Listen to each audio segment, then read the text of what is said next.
Hi, folks. Steve Urban here, host of the Riderflex podcast and founder and CEO of our day job recruiting firm, Riderflex. We hope you enjoy this episode. And as a reminder, please subscribe to the podcast for updates and news. If you haven't already, check out the series of books we've published on hiring, interviewing, and overall career advice titled The Riderflex Guide. And finally, today's episode is brought to you by Class 6 Partners. Are you ready to sell your business or raise capital? Class 6 Partners guides you through the entire process, from business optimization to securing the perfect deal. With over $3 billion in transactions, they turn your business dreams into reality.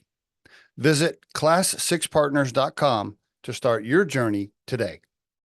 I mean, one of the things that I believed, and I've been fortunate to have some great staff, is um, you have attitude and aptitude, and I always look at the attitude to see how well they fit into our culture. Yes. And if they're going to fit the culture, then you're probably 99% sure that you can train them to do their job well, and then support them in a way that they have the confidence to actually do it. And I find, especially with younger people, once they have an idea of what their contribution is to the mission of the company and that vision, they'll work their butts off because they really know what they're contributing. Yeah, I'll take the soft skills, if you want to use one term Yeah. for it. I'll take the soft skills that match or that I think have a ton of potential, even if the experience or skill on paper, the tactical skills on paper, let's say that's only a 70% match. Mhm. Hey, if they're 100% match culturally from soft skills, people skills, and Yeah. attitude, I'll take it. I'll take it every time. Yeah. Yeah. Because, And we're working with our clients, and we advise them that that's the smart way to go. yes. And that applies even more now. Well, by the way, we're recording this on September 19th, 2024. I think that is even more important now with the advancement of technology and AI, which basically, in a lot of ways, levels the playing field from an IQ perspective. Hmm. It's going to do that more. You used to have to have the guy that had the high IQ, and maybe he was a little bit of an asshole, but boy, we need those brains and that knowledge right now to get this one project done. Well, guess what? Now I have Chat GPT and Gemini and all these other things that probably know Hmm. just as much. And if I have the soft skills person that's great to be around that knows how to use those AI tools, boom, I got the same thing. And so Hmm. I think the soft skills play even a more pivotal role moving forward. And the IQ and the specific experience becomes even a smaller piece of it as the AI advances. At least that's the way I see it. I don't know if you agree. Yeah, and when you look at a number of people, we're always looking at how are their verbal skills, because so many people have been isolated and they're great at texting, but what are their verbal skills? And everybody goes, why is that important? I mean, because most jobs require some level of collaboration, and being able to talk to other people and explain your question is very important. Uh, so true. I worry, speaking about the bad parts about technology and the advancements of that. Yeah, the phones have crippled our younger folks, crippled them in many ways as it relates to their soft skills and communication Mhm. skills and interviewing skills. I mean, as a recruiter, Dave, I mean, I see it all day long. Yeah. They, Yeah. uh, hey, but before we go any further, do you mind, give us a little personal background? How about a little, who Dave is? Like, I don't know. How about where you grew up, some family Sure. stuff? Do you mind? Yeah. Yeah, I grew up in Washington State Okay. on a peppermint farm. Oh, really? Yeah. That's And cool. yeah, so seven was my unlucky number. During the summer months, I worked 7 a.m. to 7 p.m. 7 days a week. And and so um, and grew up there. Went from my hometown to Seattle to go to the University of Washington. Well, And did you have siblings? Do you mind me asking about yeah, your I folks? have two younger brothers, Okay. and they're one's in my hometown, the other one's in California. Okay. And All yeah, right. What and and your folks ran the farm, yeah, the yeah, facility? it was a family operation. So there was aunts, uncles, cousins, and as well as the parents. Yeah, it What was happened to it? we in 2002 decided to stop farming and go into real estate development. I see. And because the price of peppermint oil was declining due to the use of synthetic flavorings. Interesting. And so people were not using real peppermint oil, they were using chemicals. And so we could see that there would be a point where it would no longer be profitable. And we were cultivating a little over 18,000 acres. And Are you telling me that now when I eat a peppermint, it's all just made up bullshit, not even real ingredients? there'll be a fair amount of that now if you're getting the quality candies. They will list actual peppermint or spearmint oils. Oh, okay. I never even bothered to look at that, but now that we've had this conversation, I will for sure. Yeah. Yeah. Yeah, interesting. Okay, so why'd you go to Washington for school? Why'd you go way west? Well, I grew up 100 miles from the university, so I wanted to go there. Family here were alumni of the University of Washington. I see. Oh, Washington. Okay, I'm sorry. Now I got you. I don't know why I Yeah, was thinking D. yeah, I the was thinking state, yeah. DC. I got you. All right, I'm with you. And yeah, and I eventually went on to be a graduate of four West Coast schools. I'm actually Dr. Dave, and Dr. Dave. I yeah, like it. and and so wound up in Silicon Valley, Okay. and had an undergraduate. I had combined degrees of electrical engineering and accounting because I figured I get a job with either one of those and not have to go back to the farm. Yeah. And through no brilliance of my own, it turned out to be a perfect combination for Silicon Valley. Um, so I was there for 25 years and started out with some of the big brand names, and then wound up with two partners uh, forming my own company. And we started out three guys in a garage and had some good luck.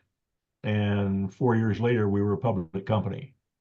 And Um, what company was that? it was called Zentech, which was the zenith of technology. Okay. And it was acquired after 7 years by Sun Microsystems. Nice. Was that a huge payday for Dr. Dave or a medium-sized payday? What was that? Well, I called it medium size, but it set me up for life. No, Okay, so you could have retired right then. I could have, yes. And but I discovered it's not in my blood. I'm now 75 years old and not planning on retiring soon. I was just gonna say, why are we talking right now, Dave? Why are you not at the golf course or in Palm Springs or just doing whatever? Well, what's happened is that I am blessed to be in a situation in life where I have nothing left to prove and everything to give. And Nice. so as a result, with my team, we're all of that cut, and it's doing something that matters every day that drives us. And so when I'm talking, with younger people, and they're talking about career choices, and I say, what are you going to be doing that's going to get you out of bed in the morning that you really want to go do it? 75 years old. You look like you're in pretty good shape, my friend. What do you do to stay in shape health-wise? Health wise, fair amount of exercise, maintain a reasonably healthy diet. And I have the good luck of inheriting some good genes. My parents are in their 90s and still live independently. Really? Okay. Yeah. Well, now can I ask you about your exercise? Let's dive into that for a minute. Yeah. What are we talking? 50 setups a day, push-ups, weights, jogging, walking, treadmill. What do you mind sharing? Yeah. Basically, every morning a 3 mile walk, Okay. and then 3 times a week, sometimes four, going to the gym, Okay. working out with the machines. not, Nice. and just a lot of reps with lower weights. So I'm building muscle stamina Hmm. and also protecting the joints. And Very so good. then Yeah. everybody goes, well, what do you use that for? Well, I like to ride my bike. I like to ski, those things that we do in Colorado. You still go skiing at 75? Yeah. Sweet. All right. Hey, I Yeah. respect that. Okay, very good. Well, I don't do the double diamonds anymore. I'll tell you that. Now you still have some pizza. You still have pizza and cheeseburgers from time to time, don't you? I am a sucker for a good patty melt. Okay, but not a lot of junk food in your diet. No, not really. I travel quite a bit internationally, and I Really, make sure I get exercise there because that way I can eat the local food and enjoy it. Dave, at this age, you still like traveling internationally. How do you sit on those planes for 12, 13 hours? How are you doing that? Well, when I was young, I was built for speed, and now I'm built for comfort, and so I'm always going business class, so that You helps. have to. I mean, Yeah, yeah, I yeah.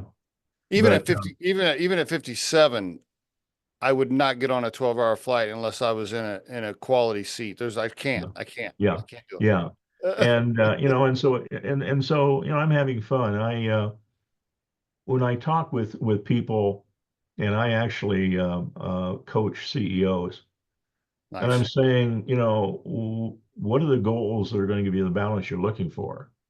And quite often they don't know. And they ask me, and I said, well, where I am in life, for 40% of my time running the company and servicing clients, 40% of my time doing community service through my Rotary Club, Nice. and 20% of my time traveling the world. Now the And travel is business plus pleasure, a little bit of both, maybe, or no? it's 90% of my travel is pleasure. It's vacation. Okay, sweet. Are you married? Oh, your Yeah. wife, I don't know if you mind sharing that on the show. Your wife passed last year, I think you said. Yeah. June of 23. Yeah. Ooh, how long were you married? 26 years. Was that your first wife or second wife or Second. Yeah. second? Okay, all right. Mhm. I'm sorry to hear that. I'm guessing how many grandkids you got? None. I have two daughters, and they're more interested in dogs than kids. Wow, you got no grandchildren so far. I'm surprised by. Okay, all right. Yeah. Did you have two daughters from your second marriage or first? First. Yeah. I see. Okay. Do they live close or no? They're in California. One is a high school teacher and coach in San Francisco, and the other is a sound design and sound direction for live theater, and currently on staff at Sonoma State University. Oh, okay. All right. Sounds good. All right. Well, I Yeah, appreciate you sharing. yeah. Has it been, I don't know how much you want to share, but now that you have gone there, was there had to be a major adjustment after your wife passed, being alone. I mean, has it Well, been? yeah. I mean, she she had CTE, which is what the professional football players get, from concussions, and she had four head traumas in her life. And so it was the long goodbye from the time Oof, that she was oof. first diagnosed until she passed was 7 years. And I Mm. spent the last 5 years living alone because she was at first in assisted living and then in nursing homes. Oh So man. Oof, you boy. you start you start adjusting over time. And when she finally passed, I was very sad, but I could say it was real relief for her because her I life see. was not good. I Yeah, see. I yeah. see. So when you travel now, do you go by yourself? I travel with sometimes by myself or with a group of people that I met traveling. And so Really? we just came Okay. back. All right. There were eight of us. We traveled together for 2 weeks in Iceland. We did that in August. Oh, I bet that was cool. Had a ball. We had another six people join us. There was a total of 14.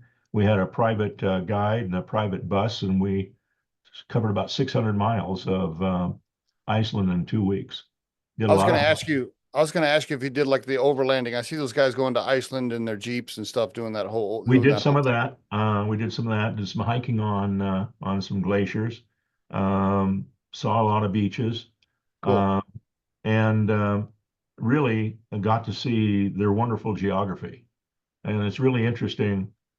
walking down a glacier, coming over the next hill, and there's steam coming up out of the ground. And That's it the just, only way. That's the only way the Vikings can stay alive in the wintertime. They had to live close to that, right? I guess. yeah, I don't I know. mean, yeah. And I will tell you, after 2 weeks there, I've had enough fish to last me for a while.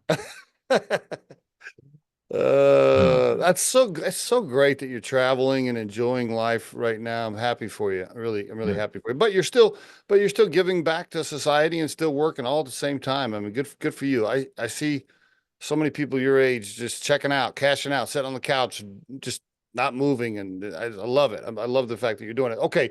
I appreciate you sharing some of the personal stuff. Thank you. If you don't mind, let's get into C squared and kind of your company's offering. You want to chat about it? You want to give Sure. us an overview? Yeah, go for Yeah. it. C Squared Solutions um, is a group of people. We provide part-time senior executives to middle market companies.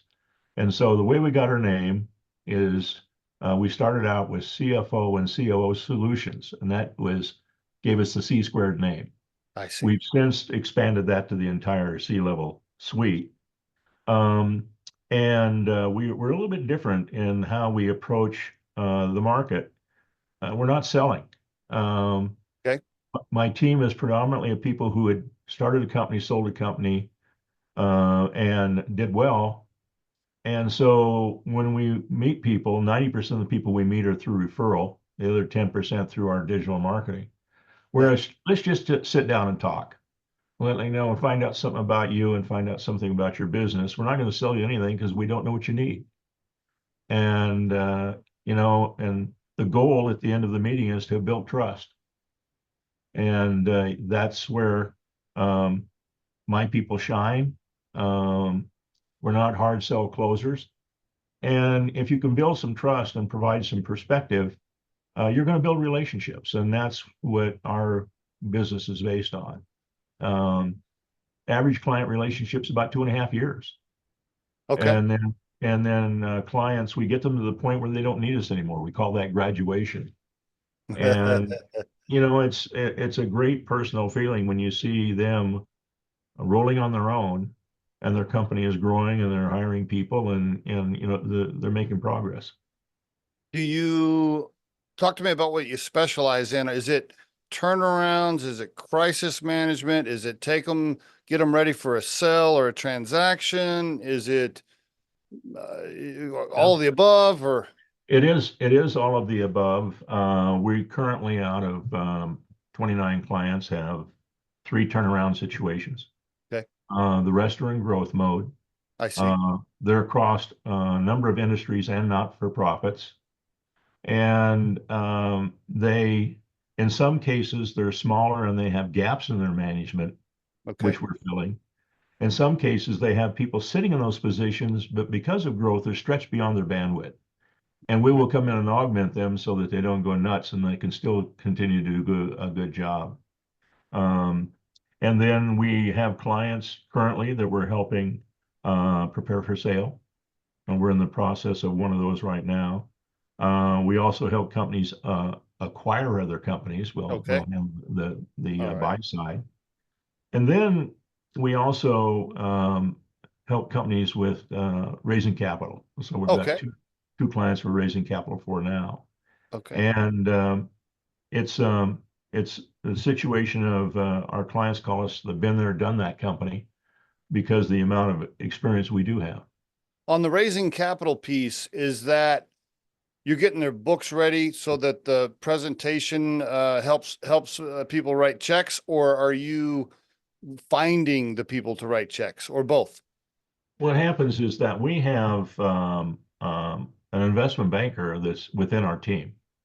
Okay. And so we can help a company, one, get themselves cleaned up, two, determine when they'll be ready to go through the process, and three, who they need to focus on to make that successful sale.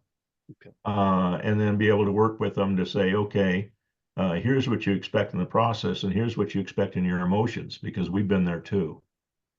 Yeah. And Yeah. understanding that emotional side is very important. Are the crisis management and turnarounds, are those coming to you from banking relationships where the bank's calling you saying, hey, please go fix this before we have to call their note? Yeah, it's from banks, it's from attorneys. Those are the Okay. two major sources. And it's a situation where we will talk to them up front and get an idea of, what the capability is of turning around. Yeah. We've had to tell people, you've waited too long. Oh yeah. Been there. Been there. I've seen Yeah, that. Yep. Yep. yeah.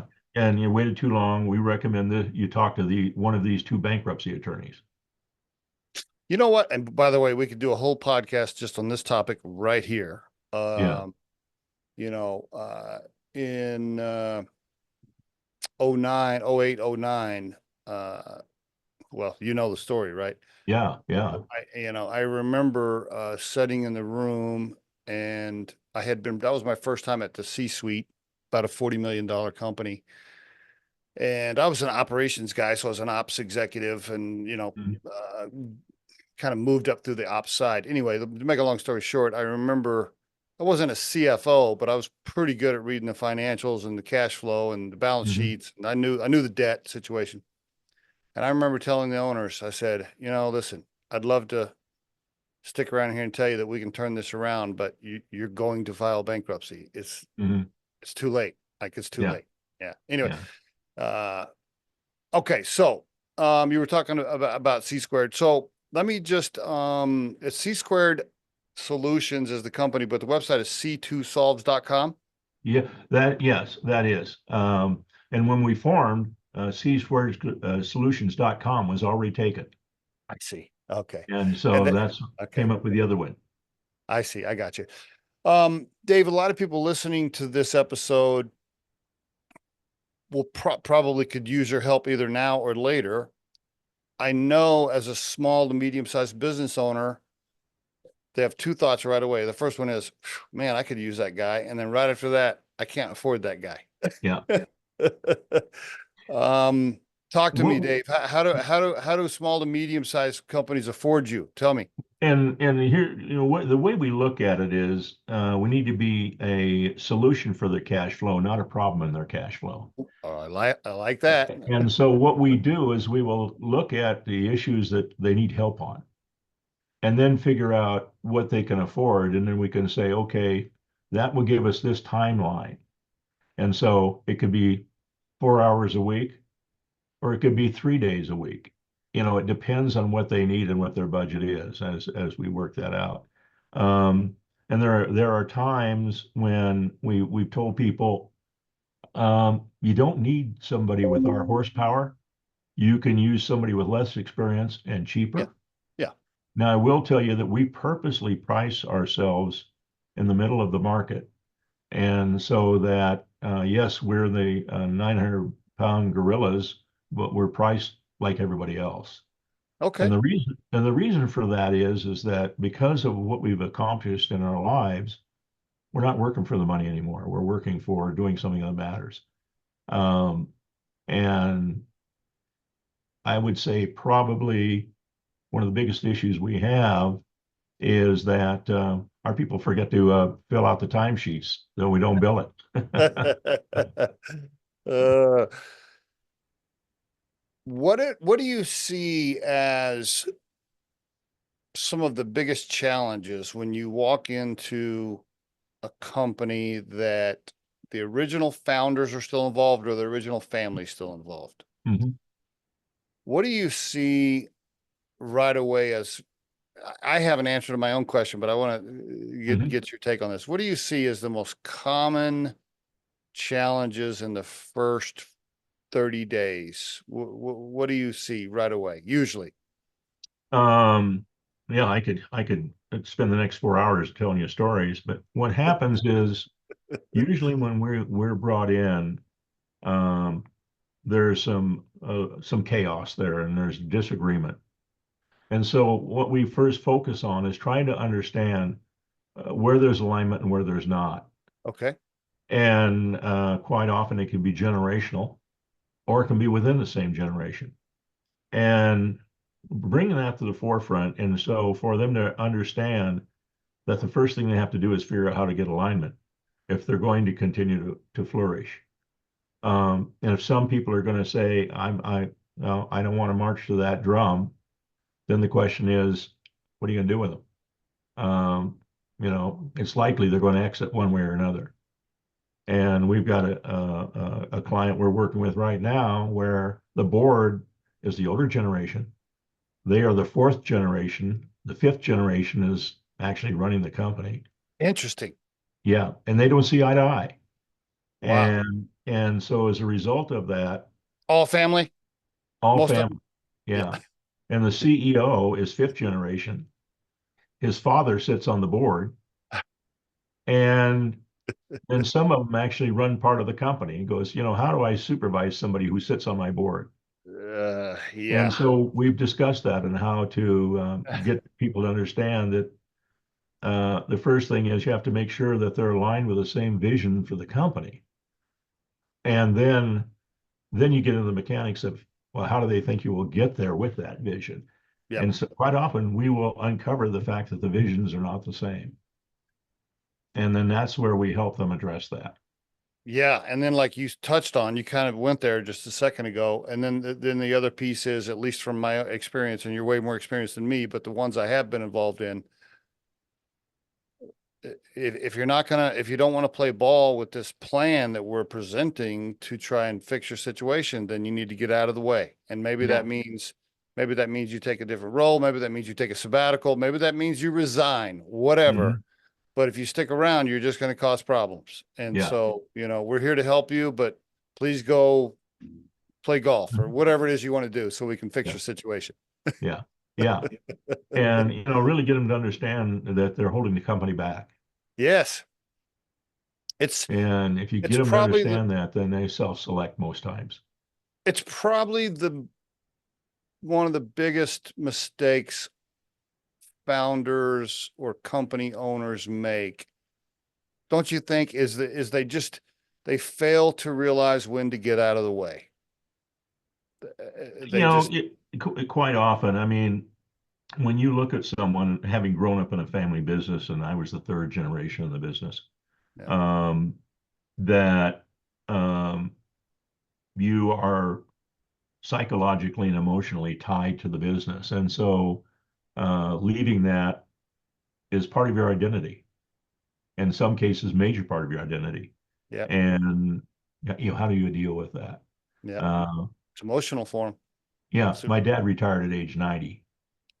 Um, and his eyesight got bad enough that he couldn't run his shop anymore.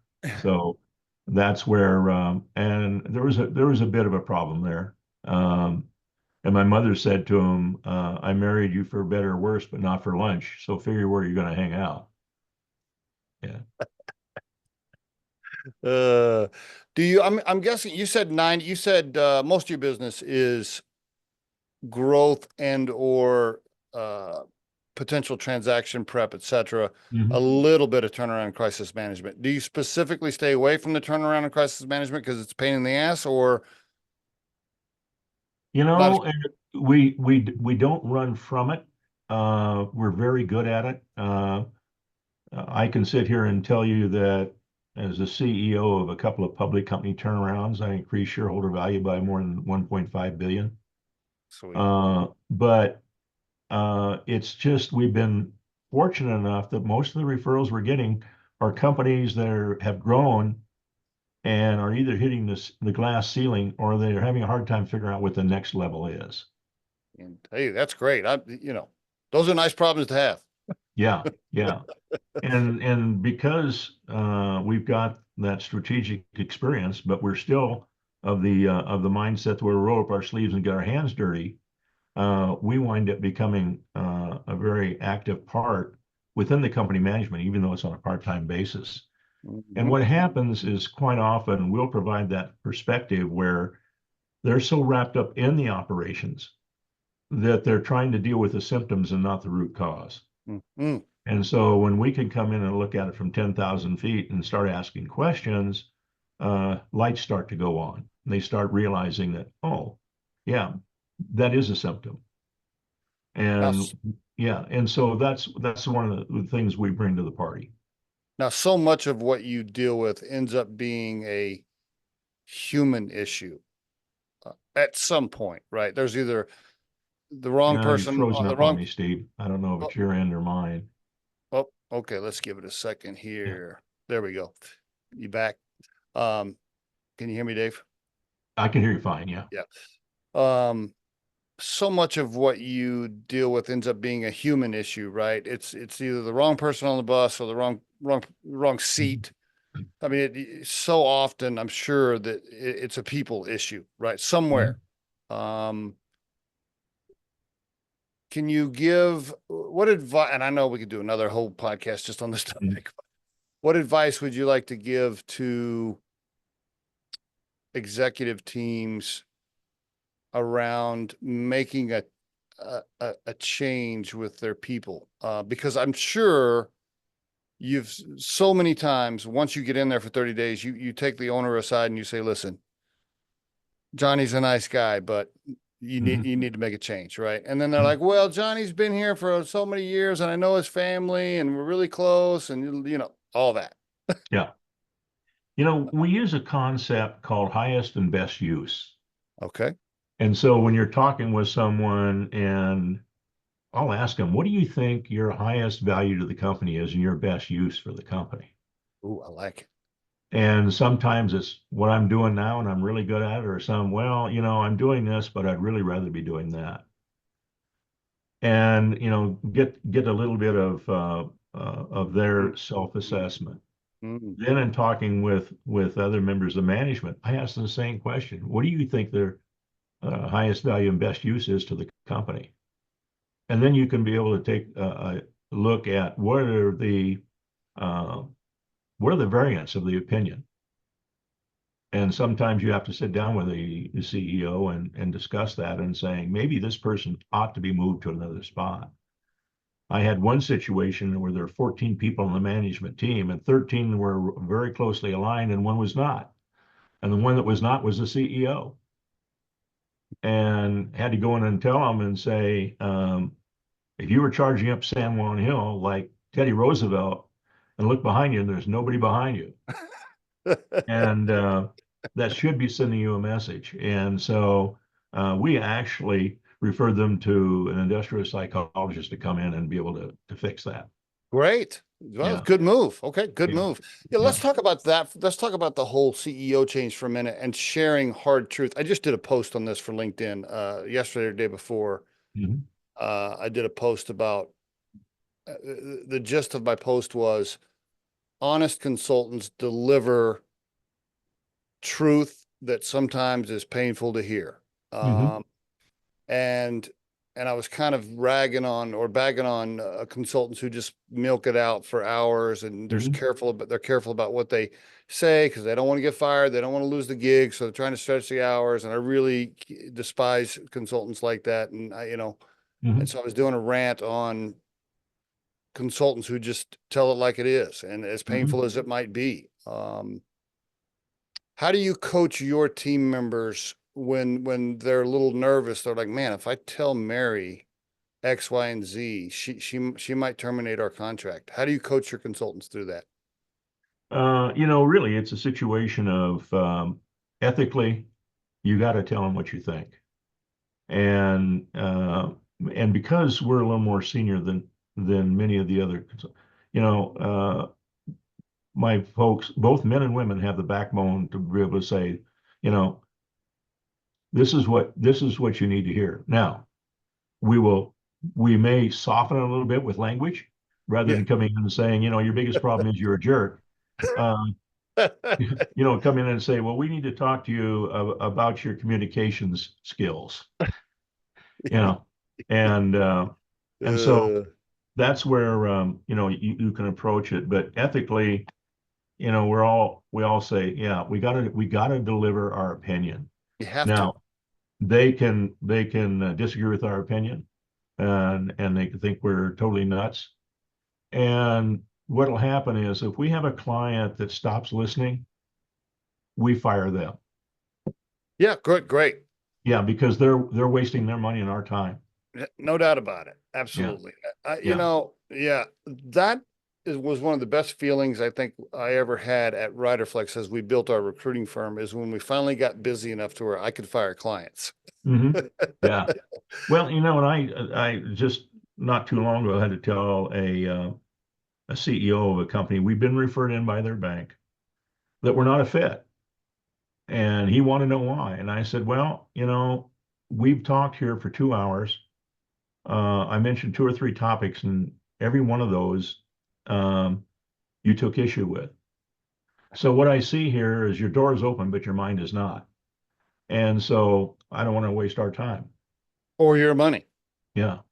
Yeah, Yeah. great. It's as a service provider, that's a great piece of advice for anybody out there that wants to be a consultant or deliver any kind of service Hmm. whatsoever is don't don't waste time with customers that don't fit you or that are going to make you miserable because Hmm. you'll end up not doing as good of a job as you should, and you could have been spending all those hours on a quality client instead of wasting your time beating your head against the wall with a client that's driving you nuts. We have uh, an internal joke in the company of how you can get ahead in the market, and that is take your worst clients and give them to your best competitors. exactly. I love that. This is so good. With some of the few minutes we have left here, can I ask you, um curious to get your thoughts, okay? Because you're Mhm. 75 years old, so you're an older senior guy with a shit ton of experience. I mean, when you first had your first executive job, you probably had Rolodex and a secretary, right? I had a And Rolodex, no secretary. okay, and everything was done, on paper, right? I mean, most of it, Yeah, a lot of it anyway, yeah. right? I mean, you grew up as an executive in a completely different world than what we live in now, for the most part. I want to get your take on the advancement of AI and technology, especially as it relates to getting what I would call consulting type of advice. Hmm. Let me just, and I'll use a specific example, and I'd like for you to speak on the topic and get your opinion. Hmm. So ChatGPT, I actually have the app on my phone, not just on my desktop, and I have it set up where I can do the voice part, where I can just, Hmm. if I'm walking my dog, I can hold the thing and I'll be like, hey, I got this idea. What do you think about this? And then he'll start talking to me. I'll be like, okay, yeah, that's good. What do you think about this? Give me some questions. The, by the way, I'm thinking about putting this operating agreement together for this, and this is my Hmm. idea, whatever the topic is, right? Back and forth. And then we'll finish it off in my conversation with my walk. And I'll say, okay, save that. When I get back to my desk, I'll pull it up. And so as this technology develops at light speed, and every day I wake up, I feel like there's something else coming out that I need to learn. Yeah. I'm thinking about, okay, what does that do for me as a recruiter, for marketing agencies, for consultants who give advice, for all these people that provide advice? And this technology is getting so good that it's giving pretty damn good answer a lot of the times. Maybe it's not perfect, but better and better. Where do you see it going, Dave? What are your Hmm. thoughts? What are your thoughts? Yeah. Um, AI is here to stay. It's rapidly changing. Um, and we need to understand it. Large language models, which Chat GPT and Copilot are based on, everything is word association. So the algorithms that are written in there, it's keyword association. That is to lead to ideas the way they're grouped by topic within the database. And so I tell people use um, AI tools, but recognize they're going to be about 80% accurate. Okay. And so it's your job to come in and edit. So when you look at that, you're going to see, and you'll be able to see by the vocabulary of the common words, you'll get a resume and that's just Chat GPT And is rather that okay? Is that okay? and yeah, it is okay. I mean, when I talked with my daughter, the high school teacher, where the school district came out and said any kid that uses Chat GPT to do his homework is in trouble. And she went before the superintendent of schools, and she goes, "No, I think you're wrong. Yeah. I teach AP English and creative writing. I want them to use it because it's going to be about 80% correct. I can use that as a tool to explain to them why it's not correct and be able to get them to have exercise some critical thinking and looking at that document and saying, I can improve this on my own and give them the Mm, confidence to do that. I And like I that. think we can do that in many ways with AI if we look at it as a tool to help our brain and to help us better focus. Um, I don't fear it, but I understand it having had a career in software. So, first of all, I'm pleasantly surprised by your answer. I thought, being older, quite frankly, that you would push back harder on it, and I'm happy about your answer, quite Mm, honestly, and impressed by it. Yeah, the school thing is interesting. I have challenged my friends, and this is usually how I'll play it out. I'll have mm, friends over, we'll be in the backyard or whatever, having a happy hour or whatever. And I'll say, "So you're a 13-year-old." I said, "So you let Sally use ChatGPT for her homework?" "Oh, no, no, no, no, no, no. I'd never do that. That's just not, that's no, no." And I go, "Okay, well, that's interesting." I said, "Well, do you let her use a calculator for her math?" yeah. Yeah, they see where that's going. Yeah. Yeah. I said, "Do you let her use spell check on Microsoft Word? Mhm, Do you let her use formulas on Microsoft Excel?" I mean, mhm. it's like, decide where you want to draw the line, right? I mean, Yeah, and why. So I use that, and that, of course, that always gets them kind of going, "Oh, okay." Well, and then yeah, I'll go, "Okay." So I remember when Google first came out, a yeah, lot of parents were like, "Well, I'm not going to let my kid Google it." yeah, And now that's perfectly fine, but ChatGPT, no, no, no, no, no. And I just thought, yeah. I'm going, okay, come on now. Let's have a real conversation. I see it as a tool to teach critical thinking, where you can take that with your child and say, okay, let's look at that. Now, what do you, is everything all right here, or is there something that doesn't Yeah, quite I look love right? that. What do you I love think? that. I love that. Yeah, I love that. And get them to think their way through it. And you have that learning process where, okay, use your head, you can improve this. Just because it came out of the computer doesn't mean it's right. You can improve this. So let's think about that. Yeah, the final thing I'll say on that is the improve. I think improve and creativity are two things that I have found myself doing. What I mean by that is any original document or thought that I Mhm. have that I would have in the old days put on paper, that original thought or idea now goes into the AI, and it's helping me create an even Mhm. better document. So Yeah. we're improving each other, working together. I think is absolutely critical. Um, Well, and what and happens is by looking at what you get back, as you then want to fine tune that in your mind, yeah, it gets you to better be more define, creative. Yep, go ahead. get more creative Exactly. and do a better job of defining that wild idea that you have. Totally. It lets me Yeah, be way more creative, because now I have time to be creative and have thoughts, because I'm not having to tactically write it down. yeah, yeah, yeah. Okay, well, interesting. I'm glad you shared that. Okay, well, we could talk about AI for another 2 hours, but I appreciate Mm. you sharing those thoughts. All right, so by the way, Fortune 500 companies too. Did we talk about that? What's your target for everything? We do the middle market. Our smallest client is 2 million in revenue, and our largest is 741 million in revenue. Okay. Um, we do private companies. We've all got public company experience, and they're no fun. That's why we do privately owned companies. Um, and Uh, yeah, I mean, size will matter from the standpoint of complexity, okay. but we can deal with all of it. You know, and this $2 million company, we're spending 4 hours a week with them, helping them really understand how to implement their own strategy, and then working with their bookkeeper to help her make sure she's giving them the right information. And uh, then, and we've got others where our job is to really come in and help re-engineer their processes and help them automate so they can handle the impact of inflation and be able to keep themselves profitable. A lot of demand on that in the last 2 years. Oh my gosh, yes. By the way, do you think we're going to be all right, Dave? Do you think it's going to get worse or better? No, I think we're headed towards a soft landing. Um, Now, Okay. where it affects you depends on which industry you're in. If I look at our manufacturing clients, things are actually starting to pick up. They've been slow for the last year, so Okay. they're starting to pick up a bit. Our construction clients are laying off Yeah. because projects are being delayed. Engineering firms are finding that there's fewer projects for them to bid on.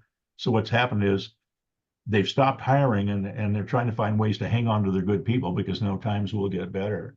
Um, and so I am optimistic. I think that 2025 will be a growth year, regardless of who's in the White House.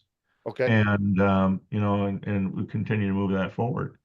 And from that Good to hear. standpoint, yeah, I hope you're right. yeah. Well, Dave, the way go I'm ahead. investing, the way I'm investing in the market, I better be. Thank you so much, sir. It was an Hmm. honor to have you on the Riderflex show. Thank you. Appreciate you sharing. Thank you so Yeah, much. yeah, and go forth and prosper.